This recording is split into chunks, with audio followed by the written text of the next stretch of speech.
Je suis le bon berger qui donne sa vie pour ses brebis.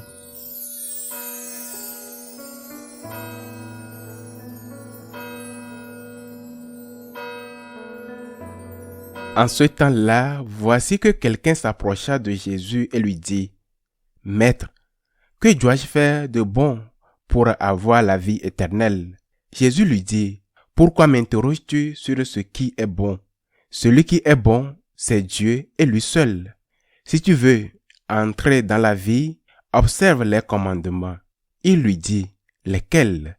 Jésus reprit, « Tu ne commettras pas de meurtre, tu ne commettras pas d'adultère, tu ne commettras pas de vol, tu ne porteras pas de faux témoignages, honore ton père et ta mère, et aussi, tu aimeras ton prochain comme toi-même. » Le jeune homme lui dit, « Tout cela, je l'ai observé. Que me manque-t-il encore ?» Jésus lui dit, « Si tu veux être parfait, va, vends ce que tu possèdes, donne-les aux pauvres, et tu auras un trésor dans les cieux.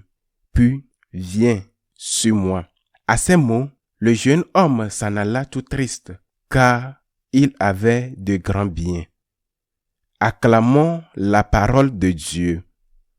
La première chose sur laquelle il convient de méditer et de s'attarder est que nous sommes face à l'épisode mettant en scène le jeune homme riche, mais la première chose à réaliser, c'est que nous ne connaissons même pas son nom. Nous ne connaissons pas son nom. Pourquoi? Parce qu'il a disparu. Pour saint Matthieu, qui en a été témoin, il ne reste que ce qui s'est passé, mais lui, il a disparu. Qu'aurait pu faire ce jeune homme s'il avait suivi Jésus? Qu'aurait-il pu faire? C'était sûrement une personne de bien, dotée de nombreuses qualités. Jésus ne lui a pas dit, « Écoute, vends tout ce que tu possèdes et donne-le-moi, car nous avons besoin plus de ressources pour l'évangélisation. » Ni, « Ne le vends pas, mais donne-les aux pauvres. » Je ne veux rien, mais c'était certainement une personne cultivée. Il aurait pu être un très grand apôtre et son nom serait aujourd'hui dans toutes les mémoires. Il figurerait dans tant d'églises à travers le monde. Des millions d'hommes porteraient son nom. Mais aujourd'hui, nous ne savons ni comment il s'appelait, ni qui il était. Le jeune homme riche, c'est tout ce que nous savons de lui. Mais suivre Jésus est une bénédiction. C'est difficile, bien sûr, mais c'est une bénédiction. De vouloir être son disciple, de porter sa croix chaque jour. Mais c'est une bénédiction. Ce n'est pas quelque chose qui ruine notre vie, mais quelque chose qui donne un sens à notre vie, à notre existence. Cette semaine, j'ai reçu 2 courriers de 2 jeunes qui me demandent de l'aide pour leur discernement vocationnel. C'est merveilleux qu'il y ait ces jeunes qui se posent des questions, qu'ils se demandent s'ils doivent entrer au séminaire ou non. C'est cela, le discernement. Mais c'est merveilleux.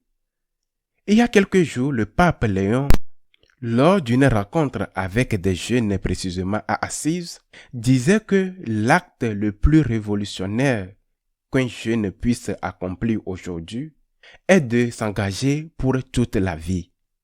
S'engager pour toute la vie dans le mariage plutôt que d'enchaîner les couples les uns après les autres, tandis que les pages du calendrier défilent, ou s'engager pour toute la vie dans la consécration à Dieu en tant que religieuse, religieux, prêtre ou laïc consacré.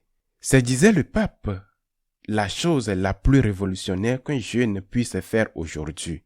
À quoi cela a-t-il servi au jeune homme riche de conserver sa richesse? Eh bien, il a manqué l'occasion d'être avec Jésus, de vivre avec Jésus, de profiter de sa présence auprès de Jésus, de faire quelque chose de vraiment utile dans sa vie. Nous ne savons pas si le reste de l'existence de ce jeune homme riche s'est déroulé dans l'opulence. Nous ne le savons pas, car la vie réserve bien des rebondissements. Quelques années plus tard, la révolte des Juifs éclata et les Romains rassèrent la ville de Jérusalem.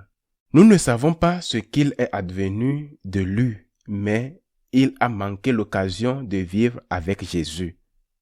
Saint Augustin disait, « Tu nous as créés pour toi, Seigneur, et notre âme sera inquiète jusqu'à ce qu'elle repose en toi. » Notre cœur est comme une boîte que l'on remplit de choses, les choses de la vie, une belle voiture, un bon travail, la réussite, les amours, les enfants, la famille, des choses très bonnes, d'autres moins bonnes, la drogue, les vices et autres. Mais une personne qui éprouve cette inquiétude exprimée par ce jeune homme, que dois-je faire pour être saint? Que dois-je faire pour accomplir quelque chose de vraiment utile dans ma vie? Cette personne a dans son cœur une boîte que rien ni personne ne pourra remplir complètement, sauf Dieu et seul Dieu. Et elle éprouvera toujours une insatisfaction, c'est-à-dire un vide. Elle aura toujours un vide, et même si tout lui réussit, ce qui est déjà rare, car il y a toujours des problèmes dans la vie. Mais même si tout lui réussissait, elle aurait toujours ce vide, cette insatisfaction.